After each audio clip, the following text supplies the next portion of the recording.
Hello, Jambo, habari yenyu. Good morning, good afternoon, good evening, or good night, depending on where you're watching me from.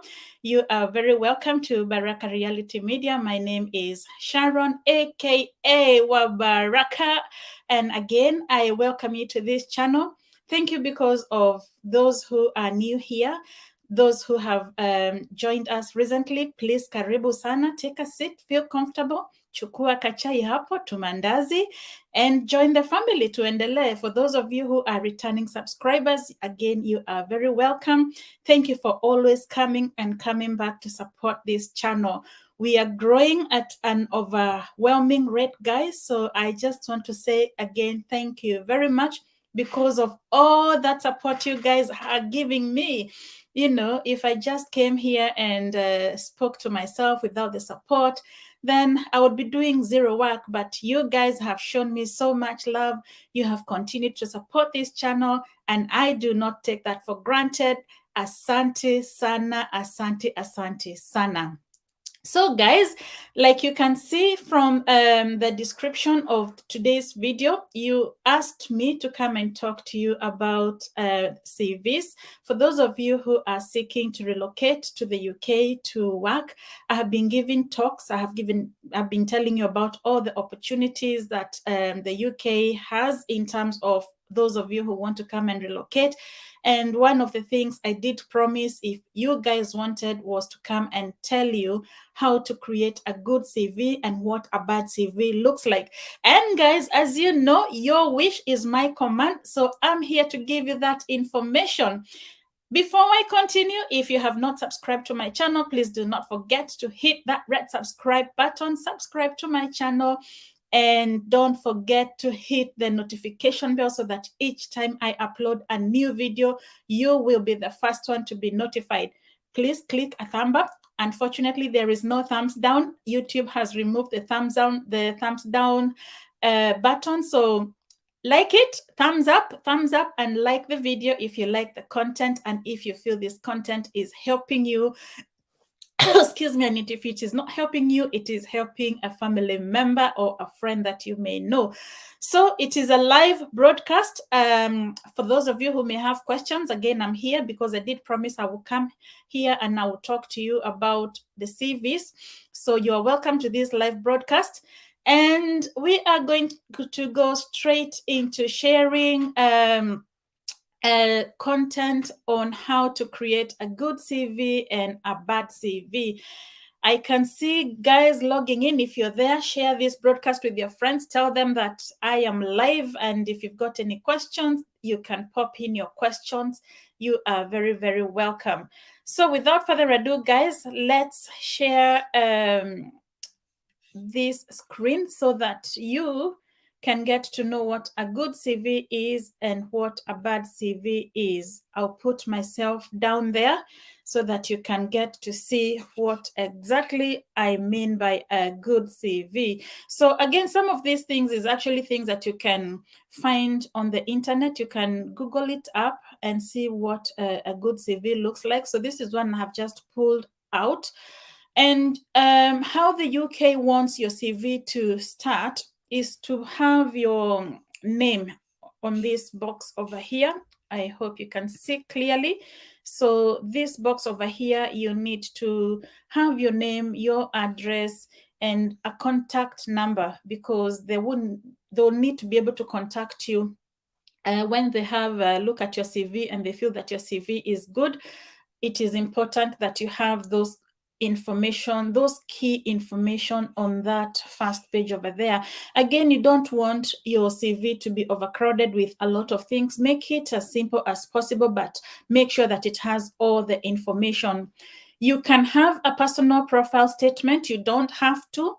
It is not mandatory. So some employers will want to have like a bit of a profile about yourself. So this is where you write about yourself, about what it is that you do and the reason why you're seeking the position that you're seeking for, what you can bring to the organization that you want to join, that kind of thing. Again, it does not have to be a very big profile. It's just a very brief profile.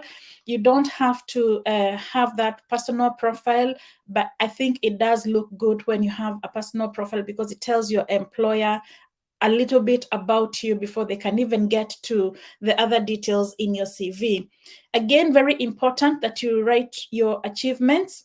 So if you've achieved anything, like even if it is things that are not work related, some of you may have got maybe medals. You've won medals in some activities. That is important to mention. Maybe you're a leader somewhere. That shows that you have leadership skills.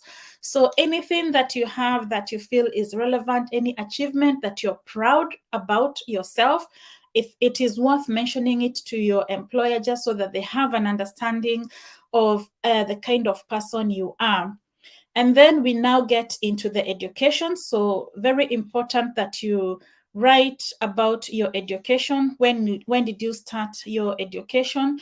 You normally write with the latest. Like, for example, if what you attended last was the university, let it be on the top.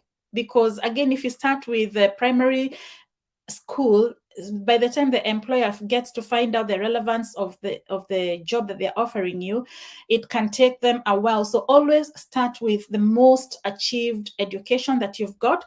So if you've got university level, you can write it there. If you've got a diploma, that is where you input it. And don't forget to write the year, and also don't forget to write the qualification. What did you get? What did you qualify with when you went? Again, if you want, you can write a few things about what you undertook, what you were doing during your university. What did you undertake? You know yourself. Or if it is the diploma, write what it is that you did over there. So make sure you write everything about your education, starting from the very latest, working it down. And you want also to have another section where you write your employment. Again, very important that you write your employment starting with the most latest employer. So don't start with the first one, start with the latest one. So for example, maybe you stopped working in December 2021. That's what you want to be on the top when you're talking about your employment. And also the reasons why you have left. It is very important that you write that. Right. So again, you work all the way down to the very first time you started working. If you're very qualified, some of the employment that are more than 10 years may not be relevant. So you may want to write maybe the very first 5 of them. And if you've got a lot of experience, you can write it in briefly from, say, maybe you started working in 1996, from 1996 to now, the first of the first 5 years, write that you have been working, just in a brief statement, what you have been doing. You can just write it there and then work your way up. They don't want a CV that looks overcrowded, because it won't look beautiful when it is overcrowded. So very important to write your qualifications. What have you qualified? If it is bachelor's education or master's level education, that is where you write all your qualification. If it is a diploma level, that is where you write. If you've got a PhD, you know yourself. So that is important to have that. Again, they like to see your skills. So skills are what knowledge do you have? What are you excellent in? So again, you know yourself, you know what skills you've got. Very important that you let your employer know about those skills, and that is where you write about your skills. And don't forget to write about your hobbies and interests. I know some people don't think that it is relevant when you're writing about your hobbies and your interest in a CV, but it is relevant because you never know. Maybe you could be getting a job in a company that would normally go for things that you like doing, things like your hobbies. Maybe it is sports. You may be one that is going to be representing your company when you go for such activities. Or it is important to tell them, if you'll enjoy reading books, let them know that is what you like doing. It helps the employer to know you better, so that when they're employing you, they know what kind of a person you are. Never forget to write the references. In the UK, they prefer 3 references, so you can have either 3 or 2 references. Again, let those be your most recent references from your employer, professional references. I keep telling you guys, don't write references that are not professional, because those are not going to be taken well by your employer. You want to tell them about your professional references, so that if they contact that person that you've given as a reference, they'll be able to give you a good reference. They'll be able to tell your new employer about you, what you are, what you do, about what you're best in, that kind of thing. Okay, so that is how to have a good CV. Again, the layout is very important, how you lay out your CV. You see, like this CV here, it's not congested. It has all the information. This person started working in 1996, but you can see they've got all the information that the employer would want, all the way up to the current year, which is so we're in 2022, so you should have things to do with 2022. Again, don't make it too congested that the employer will look at it and wonder, where do I start reading this? So that's an example of a good CV. And it is important that you have a good format when you're writing your CV. You can have colors, you can format it in colors, and but let it be minimal. If you're going to use colors, let it be in the minimal. Again, don't make it look like a Christmas tree. If you make it look like a Christmas tree, it's just going to put the employer off. All right, so now this is another example of a bad CV. Okay, so this one, if you notice, it's got the writing, the indent, the format of writing, it's indented. You don't want to do that. You don't want to beautify. And this is what I was telling you. Make it as simple as possible. Don't try to beautify it by making it look congested. Just have a simple CV. Maybe use Times Roman or Arial. Those would be okay. They'd be acceptable. Don't congest it. You can see the difference between this CV and the one I showed you before. I can't even tell about this person. The information is there, the name is there, the address is there, but it's just the way it's been put. It doesn't look right to me. And then you've got things like date of birth. You don't need to write a date of birth on your CV. Please don't write date of birth on your CV. Don't even write your nationality. They don't care. They don't want to know about your nationality on your CV.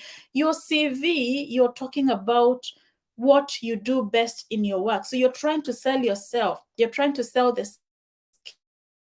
skills that you can bring to your job. So please don't write about your nationality, where you come from, your village, the wedding that you attended last week, or you're the daughter of a chief, that kind of thing. Your employer does not care about all that. So please don't write about all that information that is not relevant. They don't want to know whether you're a male or a female when you're writing. They don't even want to know about your marital status. Some of you have been saying that I'm single, I'm a single mother. Nobody cares. When you're writing about your CV, they don't care whether you're a single mother, whether you're married, whether you're male or whether you're female. All that is not relevant when it comes to writing your CV. In fact, if you write things like that, it will make you appear to your employer like you're desperate. You're not actually really wanting to do the job. You are desperate, but you're not selling your skills. What you want to sell to them is your skill, not your personal problems. Everybody has personal problems, and I'm not disputing that. Obviously, sometimes you do get to a point where you feel desperate. You do feel like you'd like your employer to know about your personal circumstances. But I'm telling you from experience, when you're coming to write about your CV, all that is not necessary. Think about you and the job. Think about the skills that you can bring. Think about the experience that you have that you can bring into this company. Okay. And then in terms of achievement, again, the layout is very important. You write 2 sentences. Achievement, for example, I just finished college studies, or I do work as an IT person, a professional, or that kind of thing. It is a lot of saying nothing. So again, you need to be smart when you're writing about your achievement. Write about things that can capture your employer, things that are going to interest them, to want to know more about you. So it is again to do with the way you lay out your CV that is going to matter. Education, this is a very bad CV. Again, they've just written when they started the education. Nursery, can you imagine? Okay, this is what I was telling you. When you start with the earliest education, the nursery, it will put your employer off. Now I have to go. If I was the one that is employing this person, I'll have to go scroll and look at the latest education this person had. And that is very tedious for an employer. So they might just check your CV, put it in the bin. So please don't start with your nursery and your education, and don't even write it in your CV in the first place. They don't care about your about your nursery, about your primary education, even your secondary education.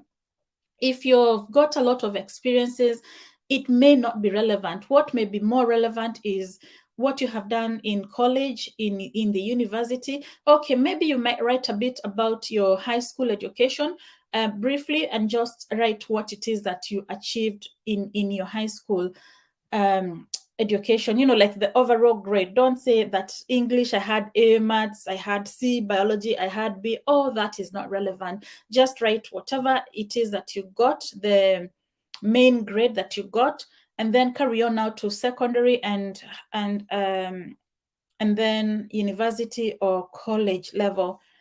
Again, with the employment, you want to be very specific when you're telling them about what you've done. Don't just, this person has just scribbled employment. I started working 2011 to present as an IT assistant, but doesn't actually explain what it was that they were doing in that organization. So that doesn't help your employer to know what you have done, what you're qualified in. So it is good that you expand a little bit about what you have done so that they can know your experiences.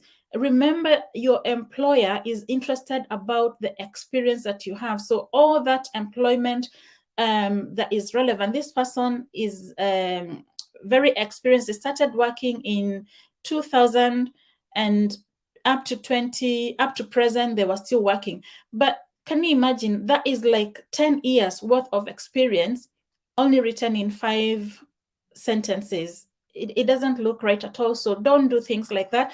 In every employment, try and explain briefly what it is that you have done. Again, keep it to the minimum. Don't write things that are way beyond what your employer can read.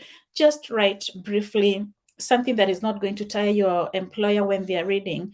Again, your qualification, very important that you tell them about your qualification, what it is.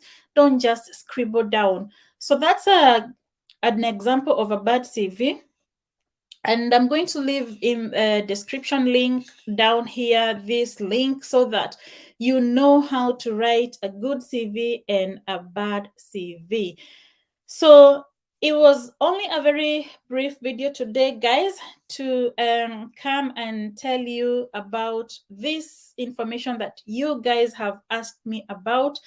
These job opportunities are still going on in the UK. Remember, I told you your CV is what will sell you. The first face value that the employer has about you is your CV. So if your CV is good, you're going to be selling yourself to your employer, and it is very important that you get it right from the beginning.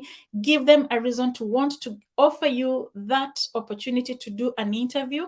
Remember, all the interviews are online, so they will contact you on your email, and they will send you a link where you can attend an interview virtually, like how I come here on video and I talk to you. That is how they will invite you for an interview.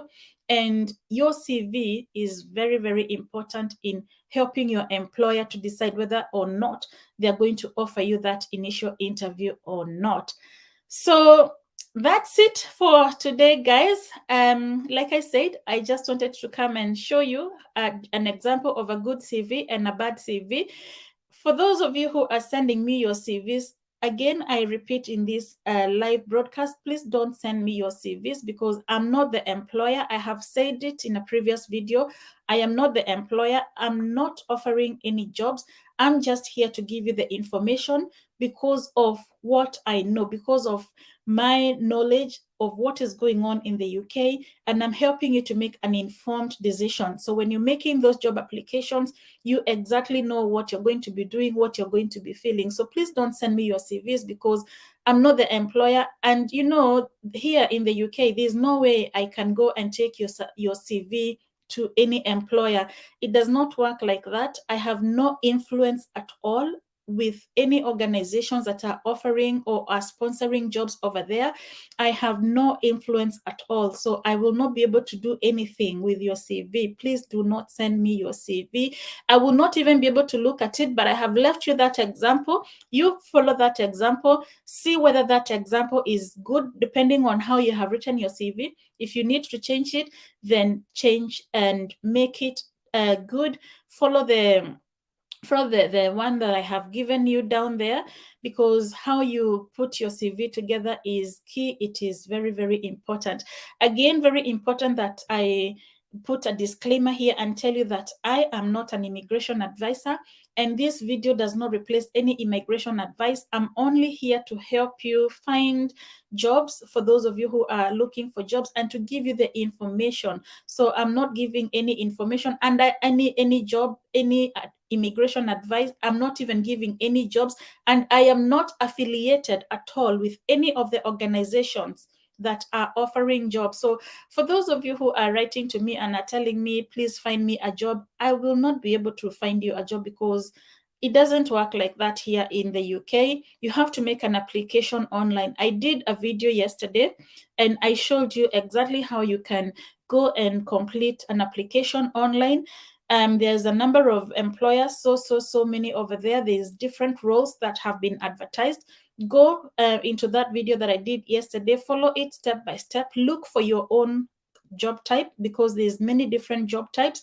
Look at what is there and complete your job application using the links that I left there yesterday.